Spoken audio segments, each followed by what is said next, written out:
So Ben, I want to go to one of your policies that I like the most, and it's exactly the reason why we'd have you on and why a lot of cable news wouldn't have you on. Your idea is apparently to combine white collar prisons with blue collar prisons.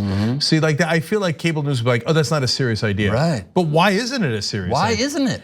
Why do we allow people that are far more egregious in what they do to Americans and do to victims of their crimes to stay in a country club jail?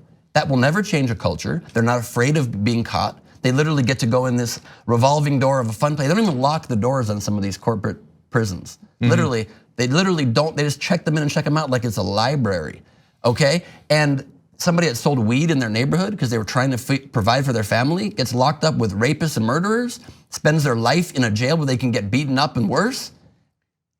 Someone that hurts thousands and tens of thousands and hundreds of thousands of people's lives, makes their life savings disappear, should be in the worst prison. And maybe we talk about putting regular criminals in there with them. And I guarantee if you want to change the system and you want prison reform, that's how it'll happen. You'll have it in 6 months, the prison system changed, when those rich corporate dudes are in the same jail and they get to see the system and suffer the system. Okay, well, I'd like to add 2 amendments to your proposal. Please, okay, I'm open to it. And one is make whoever goes, don't take away the minimum security prisons, just make whoever goes into the minimum or maximum security random.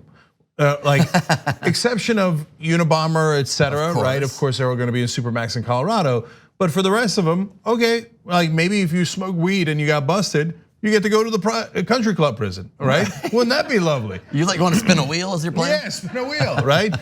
Because then they're going to take it a lot more seriously. And then I'd also like to bust more bankers who are doing criminal fraud. I mean, Deutsche Bank, they paid hundreds of millions of dollars in fines for doing money laundering. Now that's in the past, we already know that. They did it for the Russians.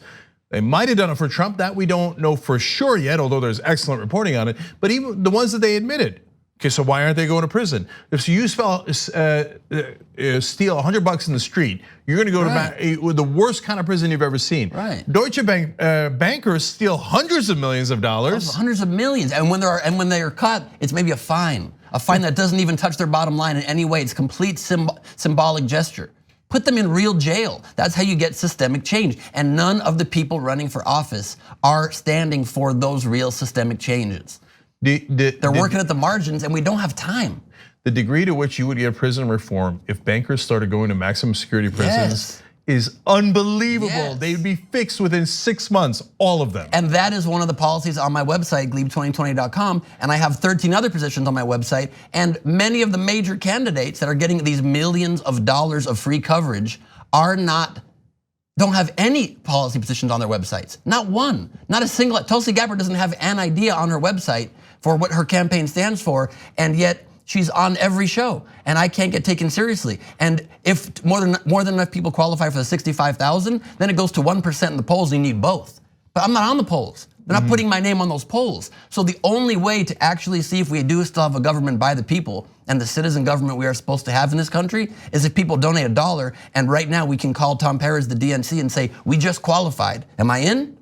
Yeah, so now let me ask you the same thing I asked everybody. How progressive are you? So let's go through the issues. Sure. Medicare for all, yes or no? Yes, but I believe in a combo of Medicare for all with a private sector system that we currently have. I would love to progress to Medicare for all. I think single payer is a wonderful idea, but it's very expensive. And the problem is that baked into Obamacare, because it is so complex, is that it's so intertwined in so many aspects of our economy, you can't just pull it out. It could be a very serious detriment to our economy very quickly. And it could also hurt access for people under a true, full, government-paid Medicare for all system, because it reimburses providers at lower rates. And so you might have coverage in theory, but in rural areas where it's already hard to even reach coverage or reach a doctor, a lot of those offices, doctors' offices and hospitals will have to close because they're now making even less. And people in these rural areas will have to travel 500 miles to get coverage and service. Well, let me challenge you on that, I think you have to get to it, please. Because I think that if you have a mixed system, then the private insurance is going to incentivize getting the healthiest and youngest people in the country, and they're going to put all the costs onto the public sector, and then they'll go around saying, hey, look, that was more expensive and we're cheaper. Whereas if everyone is under the Medicare system, well, first of all, everyone is covered and all of it is covered all the way through dental and vision.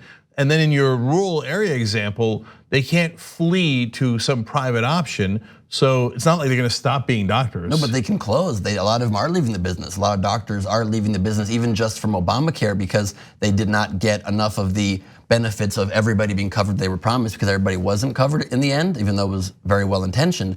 And so I'm absolutely for moving there. I just think you can't do it overnight. And I think that you can also do it based on income. So it's not based on health or sickness, it's based on income levels. And you can cover the people who are most vulnerable, but you make sure that that still should be a random sample that's as representative of sick and healthy as any other group. Okay, and by the way, just to be clear, Pramila Jayapal and Bernie Sanders' plans, both in the House and the Senate, do transition, right? They take anywhere from 2 to 4 years to transition into Medicare for all. Sure. All right, let's go to Green New Deal. And now that one's a little bit vaguer. I wish they'd spell it out a little bit clearer.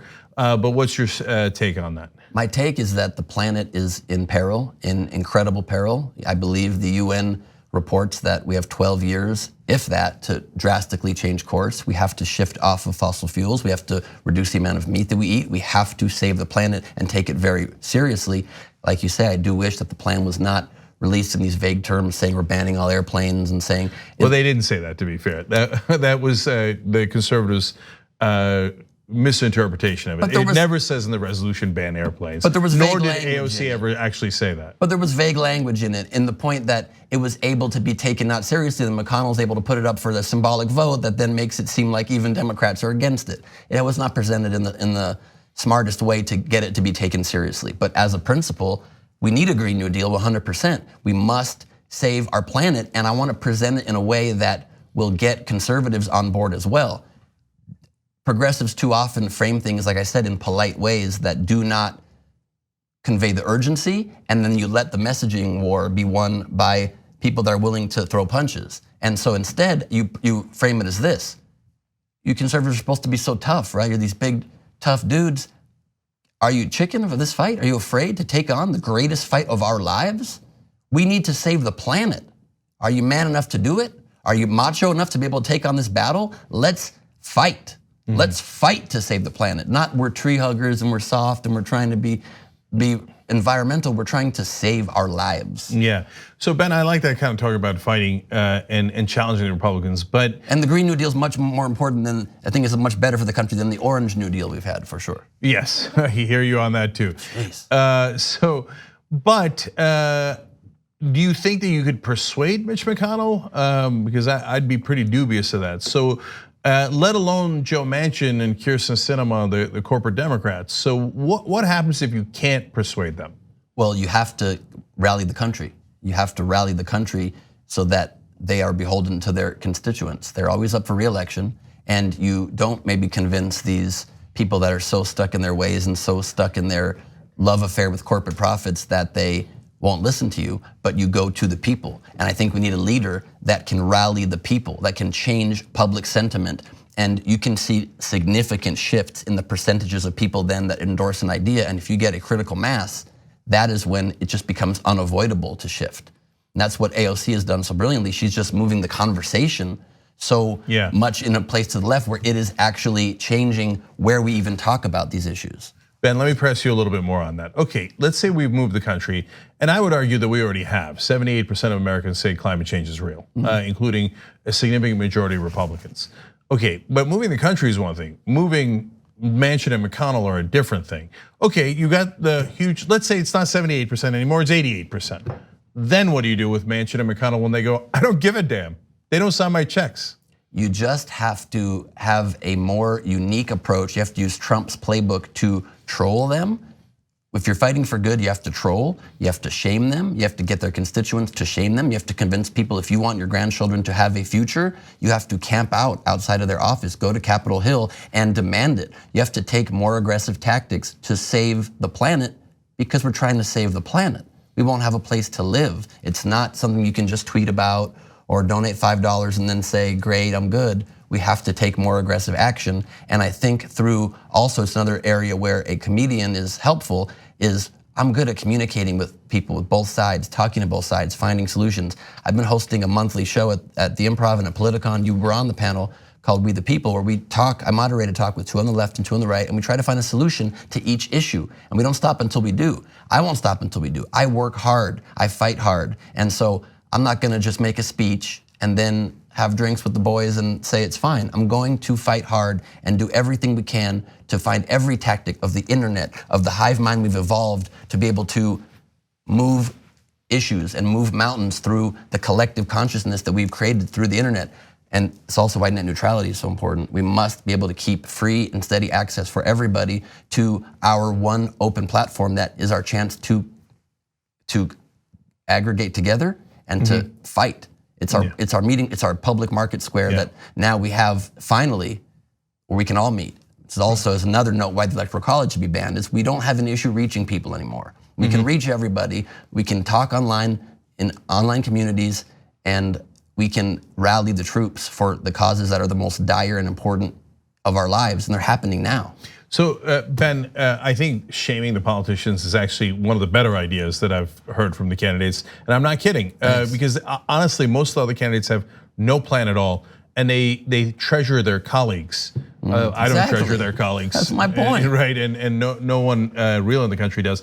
Anyway, but you have another plank that's a little bit unique, which is fighting the robots. Yes. Okay, what do you mean by that? Okay, and one last thought on the last thing you just mentioned is that's another reason why an outsider is so important. We never have a true outsider in this race, in the race for president, in our national conversation. And so they're all friends with all the guys that they work with and ladies that they work with. So they fight to a point and they go to lunch with them, and that's not what you need. I don't have any billionaire buddies. I don't have anybody, no backdoor partnerships in Washington I'm beholden to. I literally can just fight for everyday Americans, which I am one of. Comics are not known for their great wealth. They're known for traveling the country and hanging with people after shows. So stopping the robots. Firstly, I think it's a joke and it's laughable that we, if it weren't so sad and scary, that we have just decided without a debate or any sort of fight that we're just going to let the robots have their way with any industry that we want. Like, it sounds silly, but it's not. Andrew Yang, his whole presidency, his whole campaign for the presidency is based on one simple thing: giving universal basic income of $1,000 a month to people because industries are going to disappear. But people don't make $12,000 a year in these industries. It does nothing to solve the problem he's addressing. Everybody's like, this is great because we're afraid the robots are gonna take our jobs. Why is no politician standing for not letting the robots take our jobs? So obviously there's some degree you're not gonna be able to stop automation in certain industries or certain parts of certain industries, but we need to have a value of human workers. We need to have a value that the human workforce in our country is something we cherish and fight for wherever we can. And that's not being discussed. So Andrew Yang goes on Joe Rogan and he says, I talked to a room full of CEOs and industry leaders and said, how many of you plan to automate away your workforce in the next 10 years? And they all laughed and said, us, so it's coming. Well, no, that's what a president can do, is stop it from coming or slow it from coming, or at least have a conversation that protects and defends people's jobs. And so that's what I would do. And in instances when you have to allow automation in just because market forces become so much that other countries are surpassing us in that particular field, we have to adapt. You then maybe allow workers to buy into that process. So if you have to automate trucks, I don't personally want highways with all self-driving trucks. But if that's where we have to go, maybe you allow the truck drivers to own their trucks, to maintain their trucks, so then they can still have a piece of the pie and not be in this vast jobless wasteland. There have to be ways where we have a major part of our conversation not just be about how do we get the most profits, it's about how can we protect people. I don't want to live in an America where there's no people at stores, there's no retail workers, there's no cashiers, and there's no drivers behind the cars. And so we'll go there if we have to, and we will make sure that everybody that has those jobs has a soft place to land, and we will take care of them. Not just, it's coming, so you're gonna lose your job, so here's $1,000 a month. Good luck not having enough money to survive. That's not a viable solution.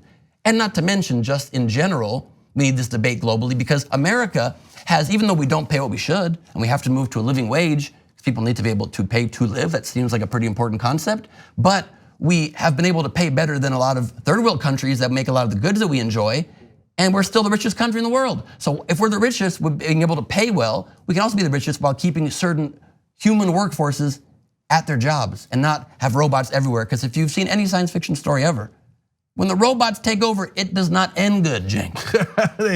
They usually don't set up a utopia for us. No, they don't. Ben Gleib, finally a president that'll fight the robots. Yes, indeed. All right, Gleib2020.com is the website, and he needs his buck from you, okay? Yeah, take the democracy challenge. Please donate just $1 or whatever you can afford because we need money. If you can do it right now, we can qualify for the debates. Is our democracy real or not? Is it by the people or not? All right, Ben, thank you for joining us. Thank Appreciate you so it. much for having me, Cenk. The TYT Plus app is now available on iOS and Android. Download to get more TYT content at tyt.com/app.